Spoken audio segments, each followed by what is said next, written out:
তো হ্যালো বন্ধুরা, আশা করি তোমরা সকলে অনেক ভালো আছো। আবারও চলে আসলাম নতুন একটি ক্লাস নিয়ে। তো আমাদের আজকের ক্লাসটা হইতে চলেছে ফর্মাল লেটার রাইটিংয়ের ট্রিক্স।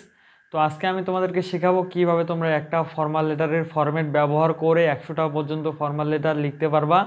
তো চলো দেরি না করে ভিডিওটা শুরু করি। তো আজকের যে ফরম্যাটটি তোমাদেরকে দেখাবো, এই ফরম্যাট অনুযায়ী তোমরা এই 4টি লেটারের অ্যান্সার দিতে পারবা। যেমন ধরো তোমার transport certificate, study tour, full free studentship, testimonial. তো লেটার লেখার শুরুতেই তোমরা খাতার বাম দিক থেকে শুরু করবা লেখা। তো প্রথমেই তারিখ এবং সালটা দিয়ে নিবা, তারপর দ্য হেডমাস্টার, এখানে তোমার যে স্কুল অথবা কলেজের নামটা থাকবে সেই নামটা এখানে দিবা। তো তারপরে তোমার যে ঠিকানাটা আছে ওই ঠিকানাটা দিবা। তো তারপরে সাবজেক্ট, তো এই সাবজেক্টের এখানে অ্যাপ্লিকেশন ফর যে বিষয়টা লিখবা ওই বিষয়ের নামটা এখানে লিখবা, অ্যাপ্লিকেশন ফর ট্রান্সফার সার্টিফিকেট এরকম। তো এরপরে সাল লিখে লেখা শুরু করবা।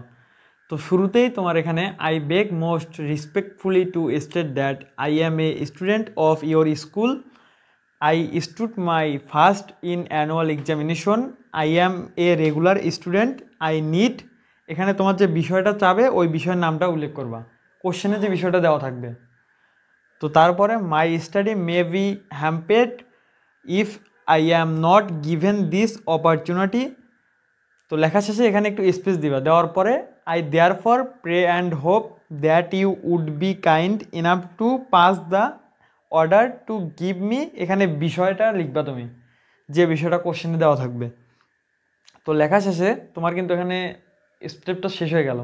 তো এরপর লাস্ট স্টেপে তোমার এখানে ইয়োর ওবিডিয়েন্টলি লিখবা। লেখা শেষে তোমার এখানে নিজের নাম, রোল, ক্লাসের নাম এগুলো দিবা, যদি কোশ্চেনে দেওয়া থাকে ওগুলো দিবা, নাহলে তোমার নিজের যেটা নাম ওইটা দিবা।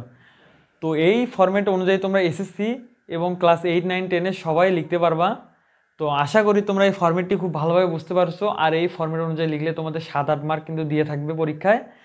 তো আজকের ভিডিও এই পর্যন্তই, সেই পর্যন্ত সকলে ভালো থাকো এবং যারা যারা চ্যানেলে নতুন, চ্যানেলটাকে সাবস্ক্রাইব করে সাথেই থাকো।